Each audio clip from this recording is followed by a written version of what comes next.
Oblige-toi à travailler sur toi chaque jour, non pas parce que tu en as envie, mais parce que tu en as besoin.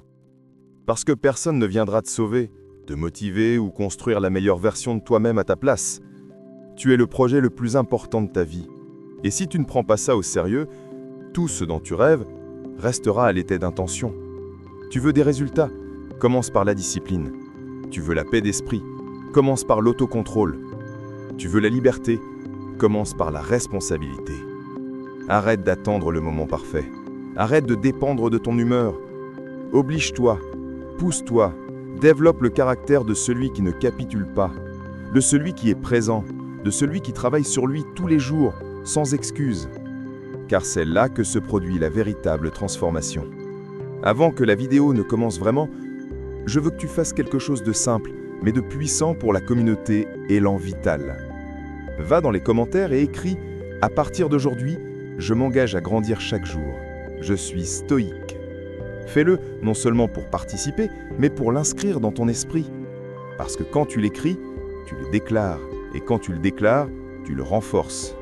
C'est une manière de reprogrammer ton subconscient, d'envoyer un message clair à ton cerveau. C'est moi maintenant, c'est mon chemin. Ne sous-estime pas le pouvoir d'une phrase écrite avec intention. C'est ainsi que débute le changement, par une décision, une parole et une action. Numéro 1. L'importance de prendre la vie au sérieux. Prends la vie au sérieux, non parce qu'elle est un fardeau, mais parce que c'est un cadeau limité. Un privilège qui parfois se gaspille par manque de direction. Beaucoup de gens vivent comme s'ils allaient être là pour toujours, comme si chaque jour ne comptait pas, comme si le temps était une source infinie. Mais ce n'est pas le cas. La vie est un voyage qui ne se reproduit pas, et tout ce que nous faisons aujourd'hui, chaque petite action, chaque décision que nous prenons ou évitons, trace la route de notre destinée. Si tu ne prends pas ta vie au sérieux, qui le fera pour toi? Chaque jour est une opportunité de construire la meilleure version de toi-même. Il ne s'agit pas de t'obséder par la perfection, ni de te comparer aux autres. Il s'agit de te regarder dans le miroir et de te demander si tu es fidèle à ce que tu sais que tu peux devenir. Est-ce que tu grandis ou tu ne fais que survivre? Est-ce que tu apprends ou tu te laisses emporter par la routine? La croissance n'arrive pas par accident. Elle arrive lorsque tu l'as choisie. Et la choisir implique intention, sacrifice et engagement. Prendre ta vie au sérieux signifie que tu ne cherches plus d'excuses. Cela signifie que tu acceptes la responsabilité de ton histoire. Peu importe ce que tu as vécu au départ, nous commençons tous à des points différents, mais ce qui compte, c'est la direction que tu décides de prendre à partir de maintenant. Et cela implique de travailler chaque jour, même quand tu n'en as pas envie, même quand personne ne t'applaudit, même quand le chemin est long et que rien ne semble changer. C'est dans ces moments-là que se bâtit le caractère. Vouloir un futur meilleur pour toi et pour ceux que tu aimes n'est pas de l'égoïsme, c'est de la vision. Cela requiert que tu poses des limites, que tu dises non à la facilité, que tu t'entoures de personnes qui construisent elles aussi. Parfois, cela signifie t'éloigner d'environnements où l'effort et la croissance ne sont pas valorisés. Cela signifie rester en train de travailler pendant que d'autres se reposent. Cela signifie lire alors que tu pourrais te distraire. Cela signifie économiser lorsque tout le monde dépense. Non parce que tu es aigri ou parce que tu sacrifies ta vie, mais parce que tu comprends que ce que tu bâtis maintenant portera ses fruits plus tard. L'effort ne se voit pas toujours immédiatement, mais il produit toujours des résultats. Ce qui semble dur aujourd'hui fera partie demain de ton histoire de dépassement de soi. Chaque pas compte, chaque petite victoire, chaque habitude acquise, chaque tentation surmontée. Ces moments qui paraissent insignifiants sont les briques d'une vie solide. Tu ne concours contre personne d'autre que ta version d'hier. Et si chaque jour tu avances un peu, alors tu es en train de gagner. Dans la philosophie stoïque, cet état d'esprit n'est pas nouveau. Les stoïciens enseignaient que nous devions vivre avec un but, aligné sur la vertu et utiliser la raison pour guider nos actions. Ils disaient que nous ne pouvons pas tout contrôler, mais que nous pouvons contrôler la façon dont nous répondons aux événements. Pour eux, prendre la vie au sérieux signifiait vivre chaque jour comme si c'était le dernier. Non pas dans la panique, mais avec une présence totale. L'être discipliné n'est pas un fardeau, c'est une forme de liberté. Car celui qui se maîtrise n'est pas l'esclave de ses impulsions, mais le maître de sa route. Ne prends pas ta vie au sérieux uniquement quand une crise survient, ou quand il est déjà trop tard. Fais-le maintenant, parce que si chaque jour tu vis avec un objectif, si chaque jour tu décides d'avancer un peu, si chaque jour tu choisis de grandir au lieu de te contenter, alors dans quelques années, tu te remercieras. Non pas d'avoir eu une vie facile, mais d'avoir eu le courage de vivre avec intention, d'avoir misé sur toi-même, sur ton futur et sur l'héritage que tu désires laisser. Parce qu'au final, ce que nous faisons de cette vie, notre unique vie, est ce qui compte réellement. Numéro 2, travaille plus sur toi-même que sur ton emploi. Tu travailles dur dans ton emploi. Tu arrives à l'heure, tu fais tes tâches, tu supportes la pression, tu fais même des heures supplémentaires. Mais combien de temps travailles-tu sur toi-même? Combien de temps consacres-tu à te connaître, à te renforcer, à élargir ton esprit et tes capacités? La plupart des gens s'épuisent pour un salaire, mais négligent leur âme, leur croissance, leur vision. Ils mettent toute leur énergie à bâtir le rêve de quelqu'un d'autre, tandis que leur propre rêve reste enterré sous la routine, la fatigue et l'absence de direction. Bien sûr, avoir un emploi est important. Être responsable est essentiel. Mais tu ne peux pas permettre que ce soit la seule chose que tu nourrisses. Parce que ton emploi t'apporte de la stabilité, oui, mais ton développement personnel t'apporte la liberté. La liberté de choisir, de créer, de transformer. Quand tu travailles sur toi-même, non seulement ta vie s'améliore, mais tu commences à voir des opportunités là où tu ne voyais que des limites. Ton esprit se développe, ta perspective change, ton estime de soi grandit, et cela vaut plus que n'importe quel chèque de fin de mois. Investir en toi-même est le meilleur investissement que tu puisses faire. Pourquoi? Parce que personne ne peut te l'enlever. Tout ce que tu apprends, tout ce que tu renforces dans ton caractère, tout ce que tu développes dans ta mentalité devient un outil pour avancer, t'adapter et prospérer. Mais ça n'arrive pas par hasard. Cela se produit quand tu fais de toi une priorité quotidienne. Et cela demande le courage d'éteindre la télé pour ouvrir un livre, de te lever un peu plus tôt pour méditer, écrire ou planifier, d'apprendre quelque chose de nouveau, même si tu n'en as pas besoin aujourd'hui. Parce que tu sais que la connaissance est une graine qui fleurira au moment opportun. Beaucoup se plaignent de ne pas avoir d'opportunités, mais ils ne sont pas prêts à les saisir. Comment vas-tu repérer plus loin si ton esprit est à l'arrêt? Comment vas-tu grandir si tu ne sèmes rien de nouveau en toi? La clé réside dans un changement de mentalité. Passer de vivre uniquement pour remplir des obligations à se construire de l'intérieur. Améliore tes compétences, apprends à mieux communiquer, prends soin de ta santé physique et émotionnelle. Entoure-toi de personnes qui t'inspirent plutôt que de te vider. Pose des questions, cherche des réponses et reste humble, car l'apprentissage ne finit jamais. Travaille sur toi comme si tu étais ton propre projet le plus important, car tu l'es vraiment. Ne te cantonne pas à la zone où tu te contentes de faire le minimum. Sors-en, défie-toi, confronte-toi à l'inconfort. Étudie de nouveaux domaines, écoute des idées différentes des tiennes. Va au-delà du divertissement et recherche la sagesse. Pendant que d'autres ne font que survivre, toi, tu te réveilles. Pendant que d'autres se satisfont, toi, tu évolues. Ce n'est pas de l'égoïsme, c'est de la responsabilité envers toi-même. Numéro 3. Établir des intentions si alors. Il y a un pouvoir énorme dans le fait de décider avant que le moment n'arrive. Beaucoup de gens échouent non pas parce qu'ils n'ont pas de but, mais parce qu'ils attendent de se sentir motivés au moment critique. Ils attendent d'avoir l'envie, la clarté ou l'énergie juste au moment où ils doivent agir. Mais la vérité, c'est que dans ces instants, l'esprit a tendance à négocier et te dit que tu peux le faire plus tard, que ce n'est pas si important, que tu es fatigué, et si tu n'es pas préparé, tu cèdes à chaque fois. C'est là qu'intervient la clé d'établir des intentions si alors. Cette stratégie apparemment simple entraîne ton esprit à agir automatiquement sans avoir besoin de trop réfléchir. C'est comme te programmer. Si le réveil sonne à 6 heures, alors je me lève sans regarder le téléphone. Si je me sens stressé au travail, alors je respire profondément et je fais une pause. Il ne s'agit pas de motivation, il s'agit de décision anticipée. Numéro 4. Le rejet des formules rapides. Nous vivons à une époque où tout le monde veut des résultats immédiats. Perds du poids en 7 jours, gagne de l'argent depuis chez toi sans effort, apprends une langue en dormant.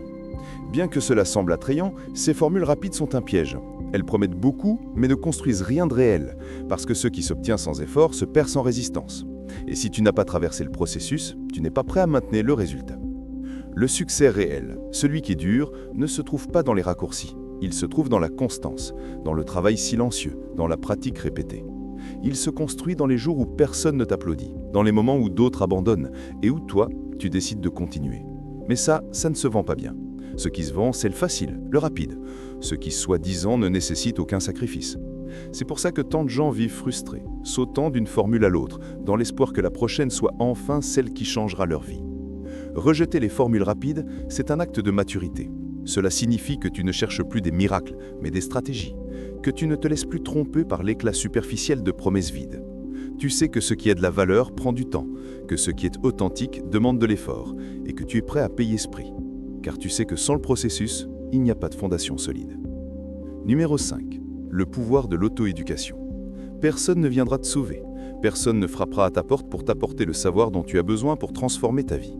Si tu veux grandir, avancer, cesser d'être la même personne qu'hier, tu dois assumer la responsabilité totale de ton éducation. Je ne parle pas seulement de diplôme ou de certificat, je parle d'auto-éducation, de cette décision puissante de ne pas attendre qu'on te dise quoi apprendre, mais de partir le chercher toi-même. Parce que quand tu comprends que le savoir est une forme de liberté, tu cesses de dépendre du système et tu deviens l'architecte de ton propre destin. L'auto-éducation est un acte de rébellion contre la médiocrité. C'est dire « je ne me satisfais pas de ce qu'on m'a donné, je vais aller plus loin ». C'est cesser de consommer du contenu sans but et commencer à étudier avec un objectif. Tu apprends ce dont tu as besoin pour mieux vivre, pour penser plus clairement, pour agir plus sagement. Cela te donne du pouvoir. Non pas le pouvoir superficiel d'impressionner les autres, mais le vrai pouvoir, de comprendre le monde et d'y trouver ta place. Il est essentiel de fixer des objectifs précis.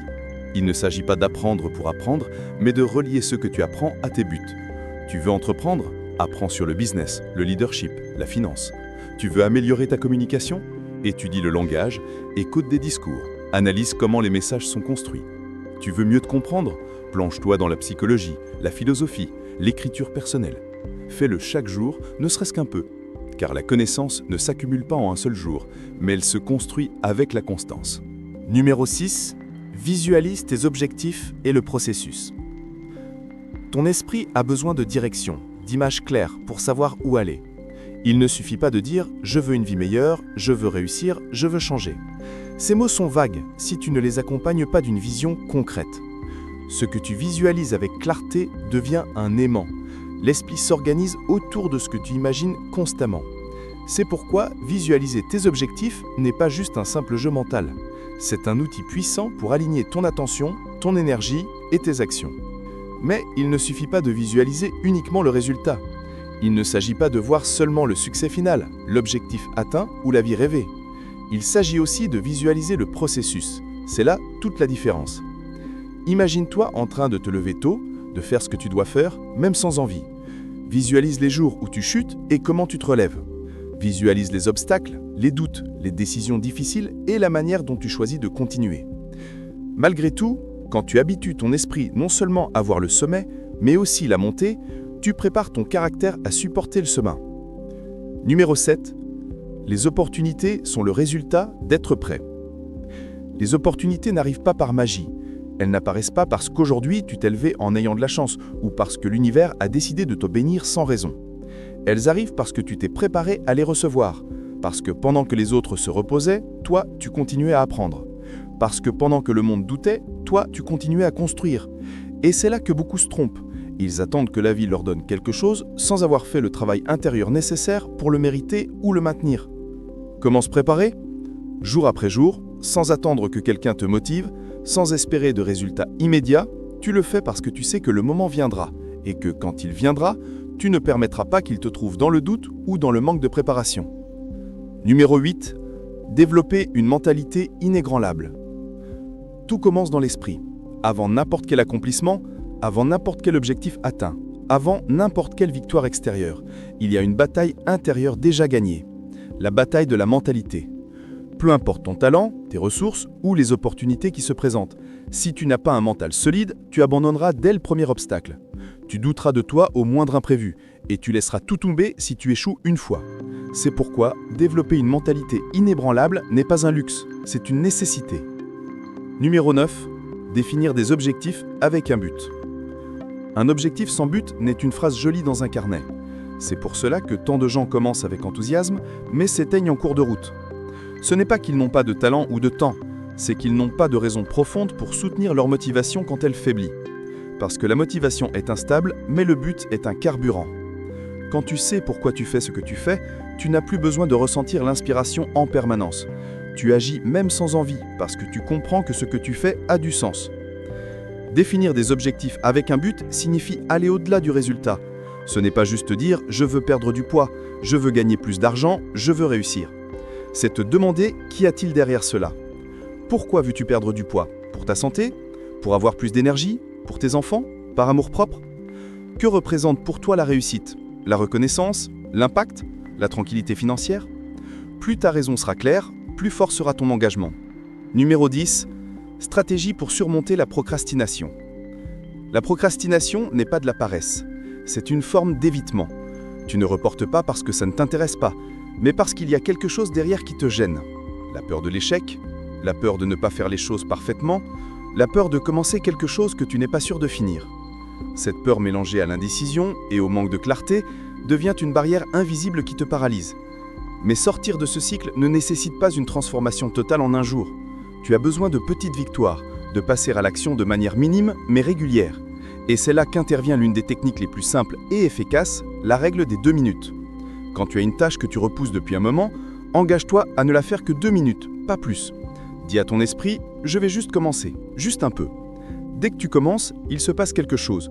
Une fois que tu es en mouvement, il est plus simple de continuer. Numéro 11. Fais en sorte que ton emploi du temps travaille pour toi et non contre toi. Il ne s'agit pas d'avoir plus de temps, mais de mieux l'utiliser. Parce que nous avons tous les mêmes 24 heures. La différence se trouve dans la manière dont tu les emploies. Certains vivent en courant partout, à éteindre des incendies, à se sentir submergés toute la journée et à la fin, ils n'avancent pas. Pourquoi? Parce que leur emploi du temps travaille contre eux. Pas d'intention, pas de structure, pas de concentration, juste de la réaction. Et il est impossible de bâtir quelque chose de grand en ne faisant que réagir. Commence ta journée avec clarté. Ne te précipite pas dans le bruit ambiant. Avant de prendre ton téléphone, avant de répondre aux messages, installe-toi et définis tes 3 tâches prioritaires. Juste 3, pas 20, pas une liste interminable. 3 choses qui, si tu les termines, feront que ta journée aura valu la peine. Cela t'oblige à hiérarchiser, à filtrer, à te demander qu'est-ce qui est réellement essentiel. Numéro 12. Apprendre de ses expériences personnelles et de celles des autres. Chaque expérience a quelque chose à t'enseigner, mais tout le monde n'est pas disposé à écouter. Nous vivons si vite, tellement distraits, focalisés sur la prochaine chose, qu'on oublie de regarder en arrière avec intention. Et c'est pourtant là, sur le chemin parcouru, que se trouve la sagesse que nous cherchons. Apprendre de tes propres expériences est l'un des actes de transformation les plus puissants que tu puisses faire. Tu n'as pas besoin de répéter les mêmes erreurs si tu as le courage de les analyser. Mais ce n'est pas simplement regarder le passé avec culpabilité ou nostalgie, c'est le transformer en professeur. Demande-toi, qu'ai-je appris de cet échec? Qu'est-ce que cette relation ratée m'a enseigné? Qu'est-ce que cette erreur qui m'a fait tout recommencer m'a montré? Toutes ces situations ont un message caché, et si tu ne le captes pas, la vie te le redonnera encore et encore jusqu'à ce que tu comprennes. Numéro 13. La discipline d'épargner et d'investir.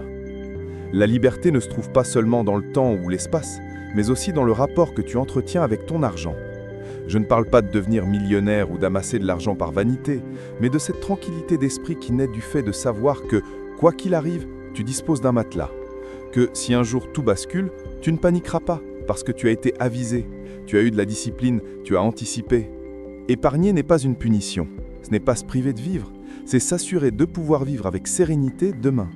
Parce que le problème n'est pas combien tu gagnes, mais combien tu conserves. Tu peux gagner beaucoup et rester prisonnier. Tu peux gagner peu et commencer à bâtir quelque chose de solide. La différence réside dans tes habitudes, ta discipline, ta vision. Si tu veux réellement la liberté, tu dois voir l'épargne non pas comme un effort, mais comme une stratégie. Numéro 14. Utilise la gratification différée. Ce qui a le plus de valeur dans la vie ne s'obtient pas immédiatement. La plupart des choses vraiment importantes, le succès, la discipline, la liberté financière, l'épanouissement personnel, exigent une compétence cruciale, savoir attendre. Mais pas attendre passivement, plutôt attendre tout en travaillant, tout en construisant, sans voir de résultats immédiats. C'est ce qu'on appelle la gratification différée. Et c'est l'une des habitudes qui distingue ceux qui obtiennent ce qu'ils veulent de ceux qui restent prisonniers du plaisir instantané. Nous vivons dans un monde qui valorise la rapidité. Tout est accessible d'un clic. La nourriture, le divertissement, la validation, tout est instantané. Mais cette vitesse a un prix.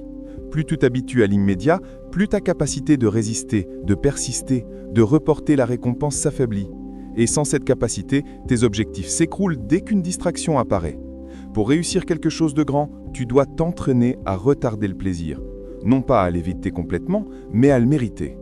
Numéro 15. Répète, répète et répète. Répète et répète, il n'y a pas de magie, pas de secret caché. Ce qui transforme ta vie, ce n'est pas ce que tu fais une fois avec enthousiasme, mais ce que tu répètes chaque jour avec intention. Ce que tu fais régulièrement devient ton identité. Si tu t'entraînes tous les jours, tu finis par devenir quelqu'un de fort. Si tu nourris ton esprit quotidiennement, tu deviens quelqu'un de sage. Si tu agis avec discipline chaque jour, tu deviens quelqu'un de fiable. Il ne s'agit pas d'intensité, mais de constance. Le problème, c'est que beaucoup sous-estiment le pouvoir du petit geste quotidien. Ils pensent que s'ils ne font pas quelque chose de grandiose, ça ne compte pas. Pourtant, c'est l'inverse. Ce qui change réellement ta vie, ce sont ces actions simples que tu répètes encore et encore, jusqu'à ne plus avoir besoin de motivation pour les faire. Elles deviennent une partie de toi, et là, l'effort diminue, mais l'impact se multiplie. Fais de ta répétition quotidienne une affirmation d'identité. Tu ne te contentes pas d'adopter une habitude, tu décides de qui tu es en train de devenir. Tu bâtis une nouvelle version de toi à partir des gestes les plus simples, en étant présent chaque jour. Parce que celui qui répète finit par gagner. Non pas parce qu'il a plus de talent, mais parce qu'il ne lâche pas. Si tu es arrivé jusqu'à la fin de cette vidéo, on voit bien que tu es engagé dans ta croissance et ça te place déjà dans une autre catégorie. Maintenant, je veux que tu renforces cet engagement en laissant en commentaire cette phrase « À partir d'aujourd'hui, je m'engage à grandir chaque jour. Je suis stoïque. » Fais-le pour sceller cela dans ton esprit, pour ne pas que ça reste une simple idée, mais que ça devienne une décision. Écris-la, relis-la chaque fois que nécessaire. Si ce message t'a parlé directement à l'âme, mets un like, abonne-toi à Élan Vital et active la cloche, car ce n'est que le début. Ici, sur Élan Vital, nous construisons un mental fort, un caractère solide et une discipline réelle, jour après jour, pas à pas. Ensemble.